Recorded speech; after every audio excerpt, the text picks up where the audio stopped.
honestly, it really does. But the question I have for you guys is this Ryan Day a great coach? And so what we're gonna do here. Yeah. Oh, by the way, everybody, make sure to share this page. Go on your X account, your Facebook. Just go on there. All you gotta do is click that link, post it, and I'll be here.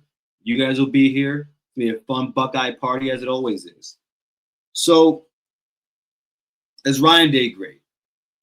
And a lot of the talking points were that he wasn't from the Michigan faithful.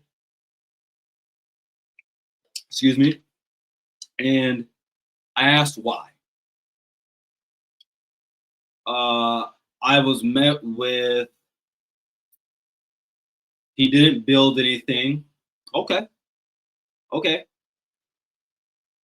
Then they said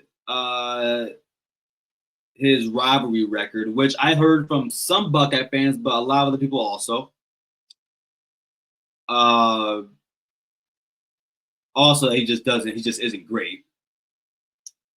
So I'm here to present this to you guys because I think that what a lot of fans do is that they. All right, everyone watching, everyone in the chat, I'm allowed to be blunt with you guys, right? We are all friends in here.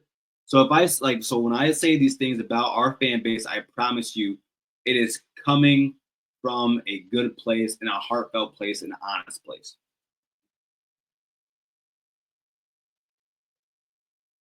Rivalry games do not determine whether a coach is great or not. And the problem is because in rivalry games, we're adding emotion, right? So what that means is that we're putting too much emotion on something that's supposed to be data-based. When we talk about the best coaches, when we talk about in the NFL, NBA, like take Phil Jackson, for instance, right? We talk about his championships, his win percentage, and things like that. We talk about players. We talk about their wins. Now, this is Ryan Day right here, and Ron Tarver, you're right. So, all right. So my definition of greatness is it's not like you're doing something that's not common. You are in rarefied air, things like that. So let's go through it. Ryan Day, after 6 years of being a head coach, he's currently second all time in win percentage. Now, for anyone, because listen, I was a C student, so it's okay. For anyone that doesn't understand that, of all the coaches that qualify for this, that have coached college football, he has the second highest win percentage. Think about that.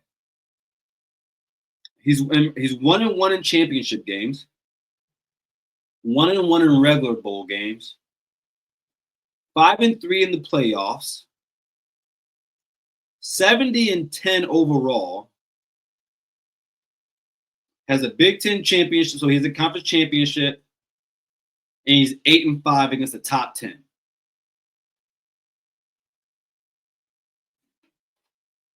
When you do that, and I want to point this out also, everybody, to qualify as a coach for the College Football Hall of Fame, this is what you need: 100 wins, 10 years of coaching, and win at least 60%.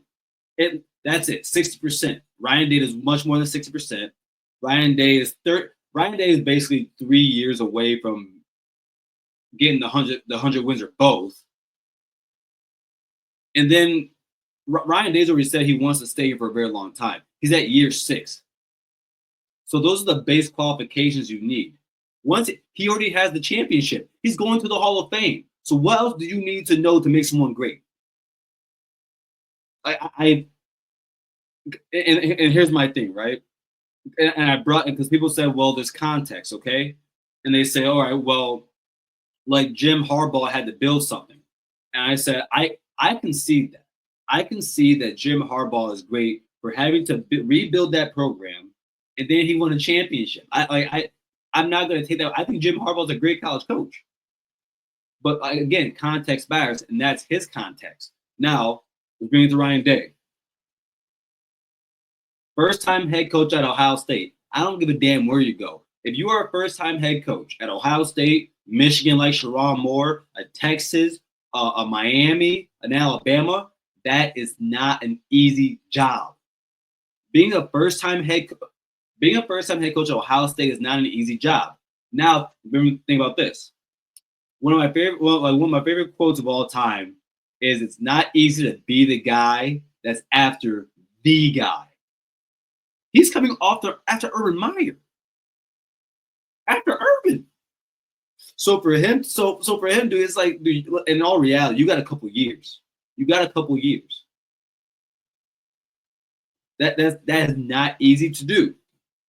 On top of that, he had, like, Urban's team is not his. His philosophy is not his. The players he wants are not his. You have to restructure the program. Without, of course, Ohio State's always going to get really good athletes, but like I won't call Sherrone Moore a bad coach right now, because Sherrone Moore is currently trying to re-image the program after him, and that takes 3 years, bare minimum. So he goes and does that. Like, we gotta remember, guys. Being a champion isn't easy. Also, I want to ask this question, and I want to see who can get it. How many head coaches do you think have won national championships since 2000? Just put a number in here. I'll wait. How many head coaches do you think have won national titles in college football since 2000? So in the last 25 years.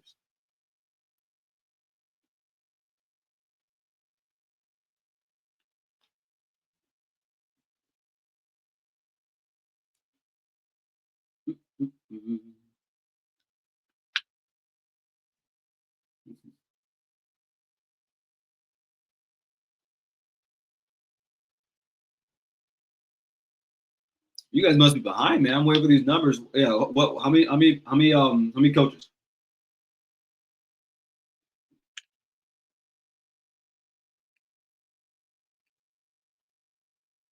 See, Ron says 8.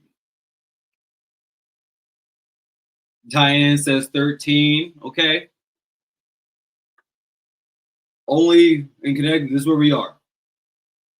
Only 14 head coaches since 2000 have won national championships. Only 14. And currently only 3 have. Kirby Smart, Dabo Swinney, and Ryan Day.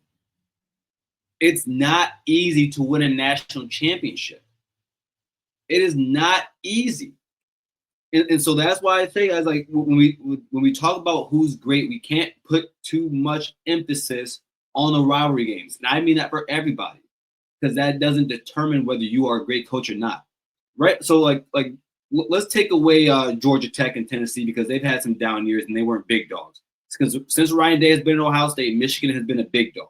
The big dog in the SEC with Georgia was Alabama. Kirby Smart is 1-6 against Alabama. He's 1-6. And it's not that he lost to just Nick Saban. He just lost to what's his name at Alabama, the coach now Alabama. Why am I blanking on his name? My goodness, from Washington. I'm blanking on his name right now. My goodness. But I don't know, guys. Like, so what do you think about that? And mind you, I want to point this out to you guys, because this is Kirby Smart. In the first 6 years, this is Kirby Smart. 1-1 in championship games, just like Ryan Day. He was 3-1 in bowl games because he wasn't making the playoffs. 5-2 in playoff games. 5-3 is Ryan Day. Ryan Day is 70-10. Kirby Smart is 66-15. Mind you, his first season he had 4 or 5 losses. Has one more conference title. Ryan Day's 8-5 against the top 10. He's 11-7. Guys, I don't know. I just think that when we talk about great coaches, I think we had to put in context minus the, like, not take away the rivalry games, right? Because I think that matters a lot. But in terms of in terms of what we think someone is their greatness, man, there's a lot of other data. There's a lot of other data.